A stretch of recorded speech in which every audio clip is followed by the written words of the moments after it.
राजस्थान की राजनीति में इन दिनों एक नया ट्विस्ट आ गया है। पूर्व मुख्यमंत्री अशोक गहलोत ने वसुंधरा राजे की तारीफों के पुल बांध दिए हैं। उन्होंने कहा कि वसुंधरा राजे को मौका मिलता तो मज़ा आता, वो बीजेपी की पहली चॉइस होनी चाहिए थी। लेकिन सवाल यह है कि क्या ये इसने बीजेपी को नसीहत है या फिर कांग्रेस के अंदर सचिन पायलट को कमज़ोर करने की चाल। आज की इनसाइड स्टोरी में हम खोलेंगे इस सियासी उलझन का राज। हेलो दोस्तों, मैं हूं अखिल और चलिए जानते हैं गहलोत, पायलट और वसुंधरा को लेकर राजस्थान के सियासी गलियारों में आखिर पक क्या रहा है। लेकिन पहले नजर डाल लेते हैं आज की इनसाइड स्टोरी के सवालों पर। क्या गहलोत का बयान बीजेपी में फूट डालने की नीति है? क्या सचिन पायलट को कमजोर करने की ये एक चाल है? क्या फिर से सीएम बनने की जमीन अशोक गहलोत ने बनाने शुरू कर दी है? दरअसल 7 सितंबर 2025 को अजमेर के सर्किट हाउस में प्रेस वार्ता के दौरान अशोक गहलोत ने कहा, अगर वसुंधरा राजे मुख्यमंत्री बनती तो बेहतर काम होता और विपक्ष को भी मजा आता। उन्होंने वसुंधरा को बीजेपी का नेचुरल चॉइस बताया और आरएसएस पर सवाल उठाया कि वे अनुभवी नेताओं को क्यों इग्नोर कर रहे हैं। ये बयान आया तो सियासी सरगर्मियां तेज हो गई। लेकिन हैरानी की बात तो यह है कि तपिश बीजेपी में तो कम और कांग्रेस के अंदर ज्यादा देखने को मिल रही है, क्योंकि गहलोत को राजनीति का जादूगर कहा जाता है। उनके विरोधी भी मानते हैं कि उनका तीर किसी और पर और निशाना कोई और होता है। इस बार निशाना वसुंधरा राजे नहीं बल्कि उनकी ही पार्टी के राष्ट्रीय महासचिव सचिन पायलट है। देखिए, वसुंधरा राजे का बीजेपी में हाल वैसा ही है जैसा अशोक गहलोत का कांग्रेस में है। दोनों ही दिग्गज नेता है, अनुभवी है और पूर्व मुख्यमंत्री है। लेकिन अपनी अपनी पार्टियों में फिलहाल दोनों ही नेता साइडलाइन नजर आ रहे हैं। 2023 विधानसभा चुनाव में बीजेपी की जीत के बावजूद वसुंधरा राजे को मुख्यमंत्री पद से दूर रखा गया। भजनलाल शर्मा को मुख्यमंत्री बनाया गया, जिन्हें केंद्रीय नेतृत्व और आरएसएस का समर्थन प्राप्त था। वसुंधरा का गुट असंतुष्ट है और उनकी सक्रियता बताती है कि वो अभी भी प्रभावशाली है। और उनकी कुछ तस्वीरें विधानसभा की हाल ही की वायरल भी हुई है, जिसमें किरोड़ीलाल मीणा और नौक्षम जैसे कई ऐसे नेता भी शामिल हैं जो बीजेपी के ऊपर सवाल उठा चुके हैं। वहीं दूसरी तरफ है अशोक गहलोत, जो कांग्रेस आलाकमान से दूरी का सामना कर रहे हैं। 2023 में कांग्रेस की हार के बाद उनकी स्थिति बहुत कमज़ोर हो गई है। सूत्रों के मुताबिक गांधी परिवार, खासकर राहुल गांधी ने अशोक गहलोत को समय देना ही बंद कर दिया है। बिहार में वोटर अधिकार यात्रा के दौरान गहलोत बिन बुलाए ही पटना पहुंच गए, लेकिन राहुल से मुलाकात नहीं हो सकी। वे एयरपोर्ट से ही वापस लौट आए। हालांकि वो बिन बुलाए गए थे, सिर्फ ये दिखाने के लिए कि यात्रा में उन्होंने भी अपना समय दिया है। सूत्रों से तो फिलहाल यही जानकारी सामने आई है। वहीं सचिन पायलट हैं, जो गांधी परिवार के सबसे करीब है। वह राष्ट्रीय महासचिव है। उनकी लोकप्रियता का अंदाजा इस बात से लगाया जा सकता है कि इंडिया टुडे के मूड ऑफ द नेशन सर्वे में सचिन पायलट को गांधी परिवार के बाहर सबसे लोकप्रिय कांग्रेस नेता चुना गया।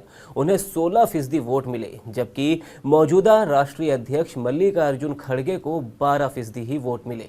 ये सर्वे पायलट के राष्ट्रीय स्तर पर बढ़ती लोकप्रियता को दिखाता है, जो राजस्थान की सीमाओं से बाहर तक पूरे देश में फैली हुई है।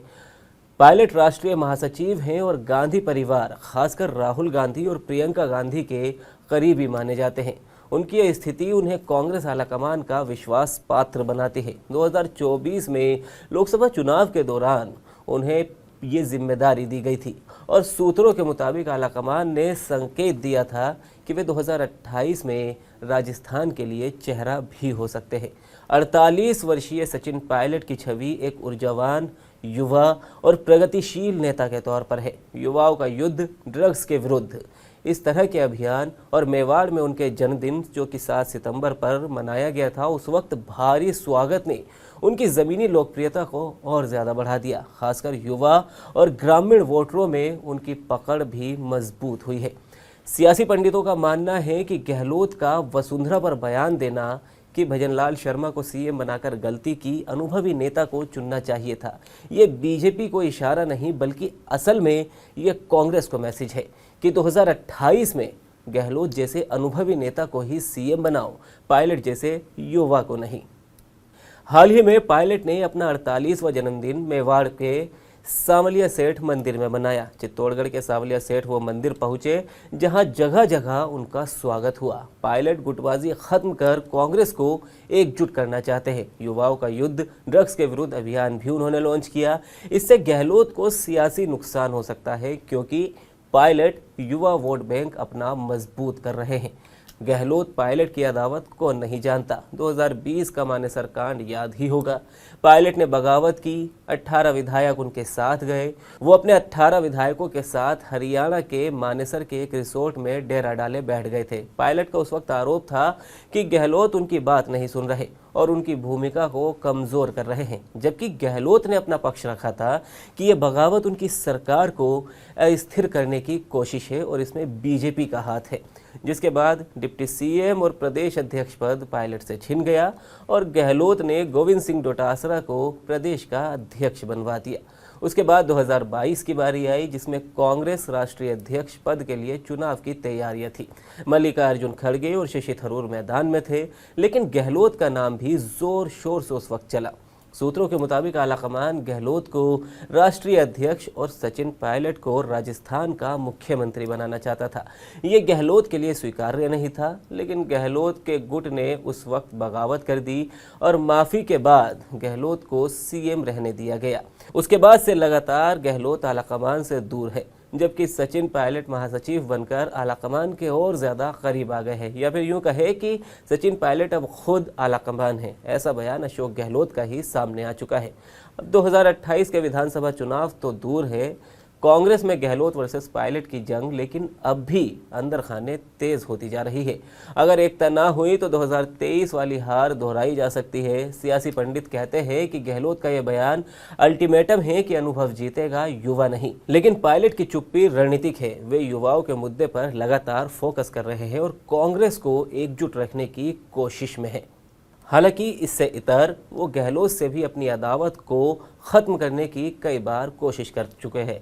हाल ही में राजेश पायलट की पुण्यतिथि पर वो खुद अशोक गहलोत के घर उनको न्योता देने के लिए पहुंचे थे। उसके बाद अशोक गहलोत भी सचिन पायलट के साथ शामिल हुए थे। तो दोस्तों, गहलोत का वसुंधरा कार्ड बीजेपी को कमज़ोर करने और पायलट को साइडलाइन करने की क्या चाल है, ये तो आने वाले समय में ही देखने को मिलेगा। क्या गहलोत मजबूत होंगे या फिर सीएम पायलट बनेंगे? आपकी क्या राय है? आप भी अपनी राय कमेंट बॉक्स में ज़रूर बताएं। वीडियो पसंद आया तो लाइक करें, शेयर करें और चैनल को सब्सक्राइब करें। और अब मिलते हैं आपसे अगले वीडियो में नई अपडेट के साथ। शुक्रिया।